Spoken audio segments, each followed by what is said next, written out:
ne bai kilin nan bu ma ka tana bana ka ko wuce kun kan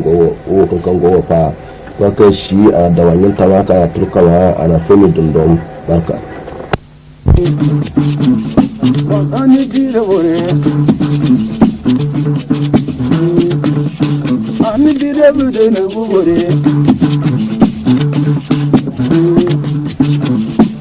la berme bore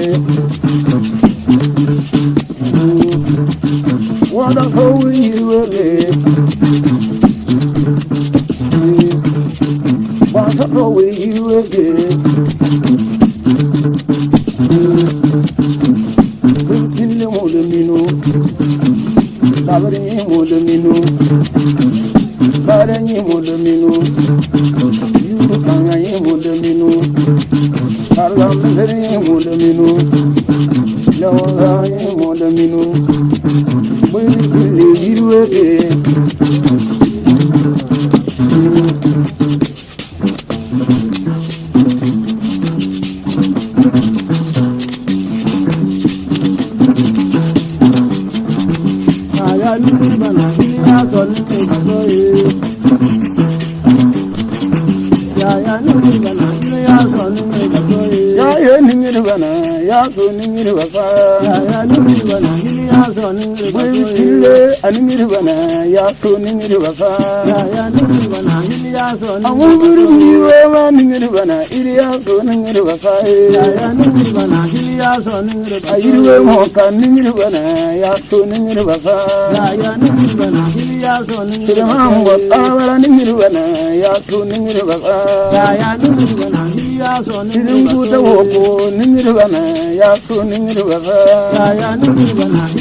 na foi na bilembore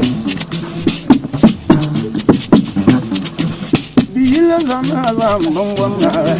ai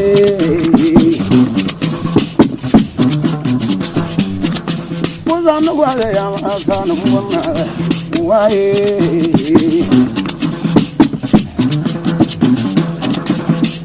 ambore je tuze na ambore je jeta mire tuze na ambore lawa yemi wana mai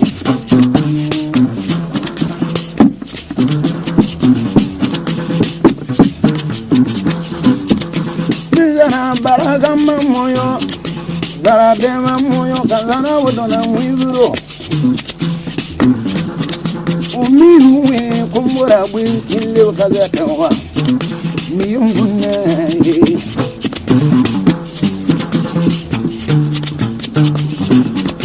daga mona wonne kwati da bobo bwi kille ka hubuna ado ya da makambu timiwe na nge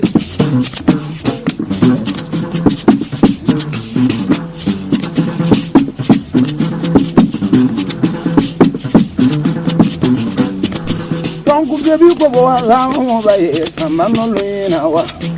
mo fir kan la vem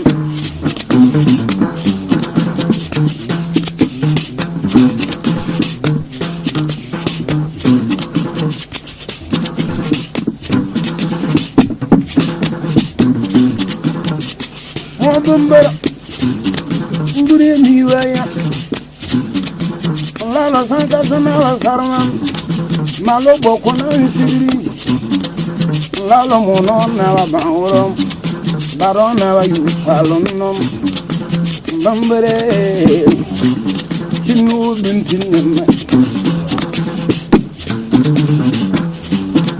bokomo bonage ko gan sufu babi were mo kombade bintinna we kille adin famole boragam wana berebem nawa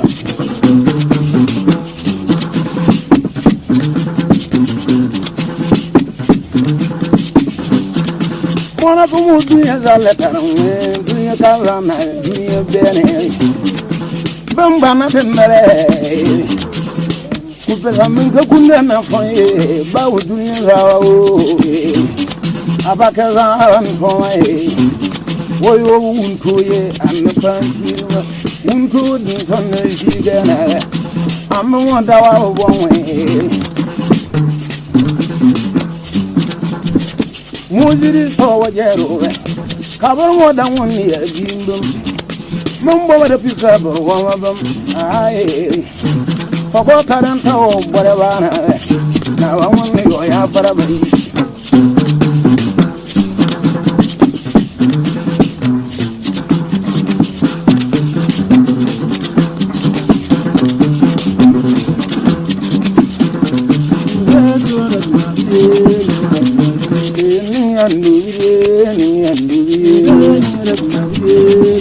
mo bwe kille yona killera mi andubi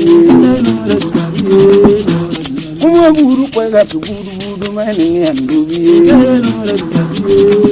mbabin dumungu me kombore ni andubi kuma bo mi jana we killera ni andubi mo bwe bawa kille ndunya wallahi ni andubi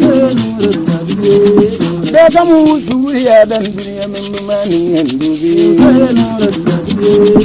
mo mona ro mo yo mu gumbani andubi mo mor ko la lo ba so wara ni andubi mo ka tu ma ga so wara ni andubi kondire bo so wara ni andubi wayar ga da wan so wara ni andubi mo nto wayar ngombe pe ni andubi dabiro yo panu mungu ni andubi sena ni andubi sena ni andubi Alo na mwiwe la ni anduri wana zilwa bana mange mundu do ni anduri song song we boro woni wanga ni anduri kule yin da ko tara mo le ba gore ni anduri obo wa sama ban ta ge woni wanga ni anduri amu mo zampu la kara mo boro ye ni anduri ni anduri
Yom kama kabriye, samur kama kabriye, jalge san kumpo tengan jari harga kabrama, tengarama kabriye.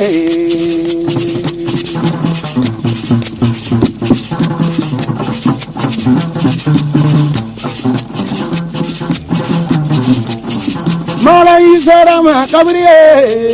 kabriye kabriye, bare bang biya kabriye. Jalge san kumpo tengan jari harga kabrama, isarama kabrwa.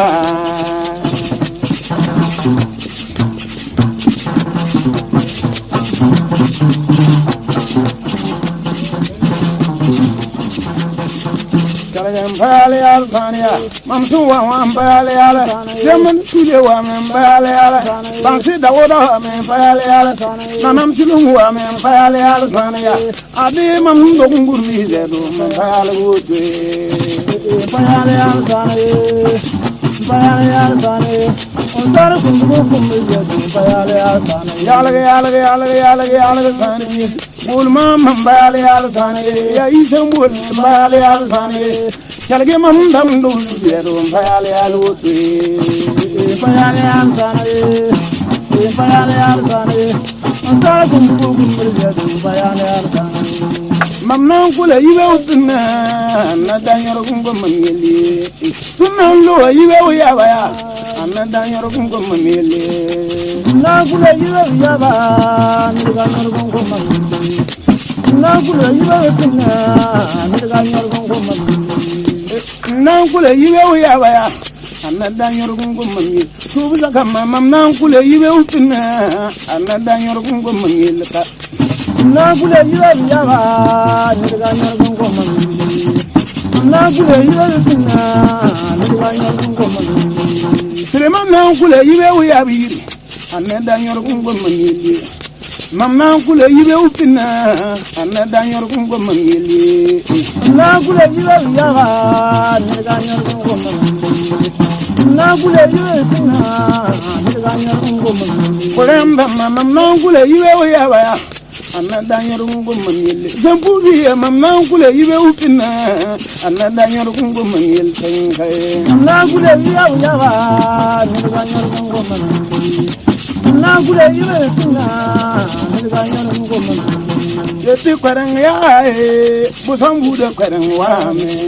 kisera ma kwarang yae tuntenga na wa kwarang wame larga na wa tala kwarang wame yanga na wa kwarang wame kemana ma kwarang wame kunlo na alga kwarang wame de kwarang na wa kwarang wame bitumeri kuru kwarang wame akamna kuru kwarang wame malga na wa suru kwarang wame yeti sangas na wa salma kwarang wame bungana na wa suru kwarang wame no hawa na ba dalo wan le kwarang wame bokuna sigiri kwarang wame muno na ba kwarang yae tengara ma kwarang yae mam ya bu samu de kwarang tinefu mbaya silgin de mam ya bu yelle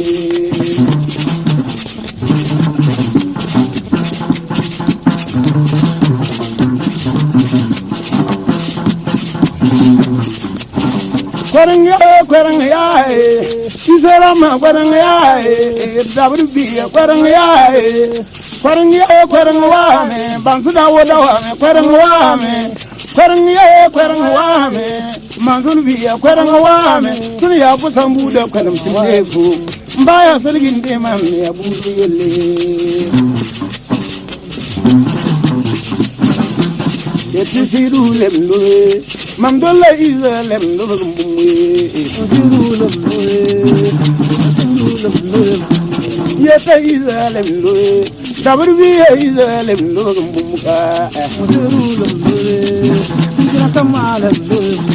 masawo hunda lemloe bosabiye hunda lemloe nampu zama lemloe bumuke suleman wa lemloe nyamba bi wa lemloe Suleman wame lemloe, Didene wame lemloe, Yala dobra wame lemloe, Dunia kazate lemloe, Dobre mam kontorge lemloe, Mamdolla iza lemloe, Dabar biya iza lemloe, Bare urubanga biya lemloe, Paramze lebo dawa biya lemloe, Ubrundo dumnar biya lemloe, Yeti sevar biya lemloe, Mamson wabaza lemloe, Yanyin ngoli lemloe bumwe. Kama wame lemloe.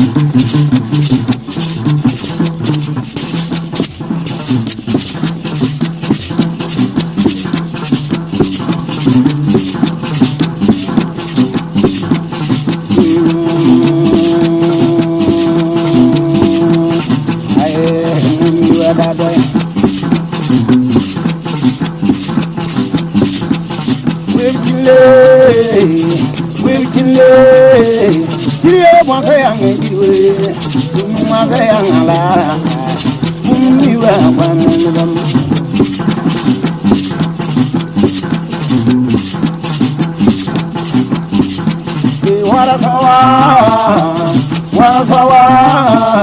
kawara kunna bigam ebe ma bonso biga ai wetu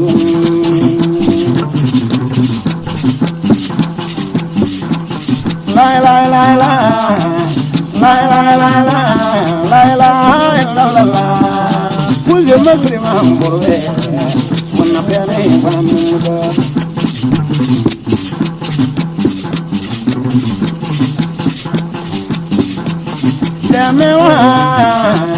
Demewa,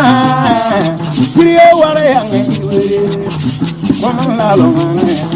iwe kunde luminam. Iwe kunde double biga, imaro, bare yuru banga biga, imaro yanga.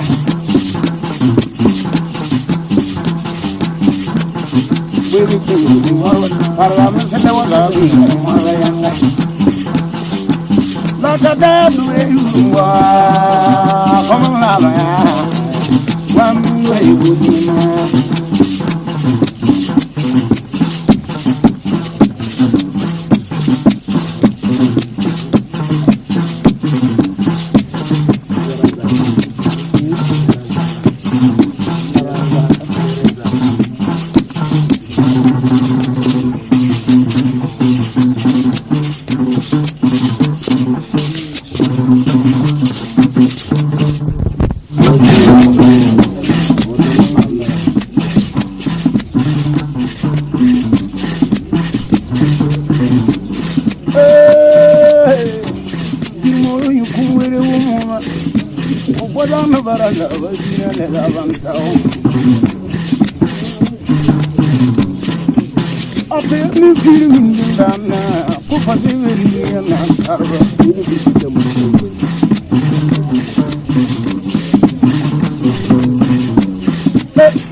Adamu nambaka watevene madapisa burgonazum kumbiwe sanwo koron waje sambunoi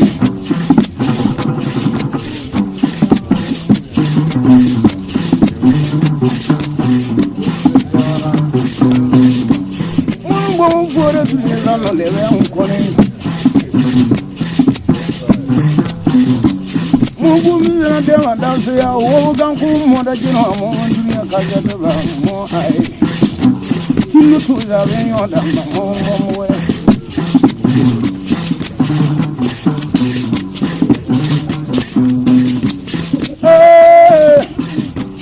We tilera bonso sowoye Kayu bonso sowoye re montana Moyo fonfo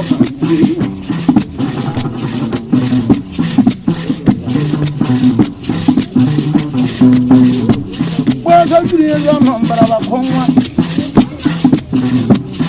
Leva garwa bakanda tabu tinwe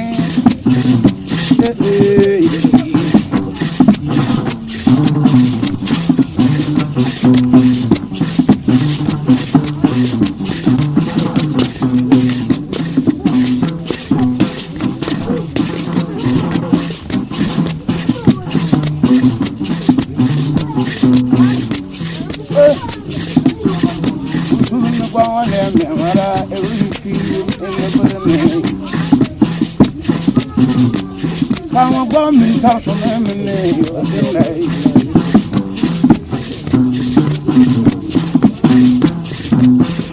Mwana kumo dire yengaba wo ba yele kwara no ko arwana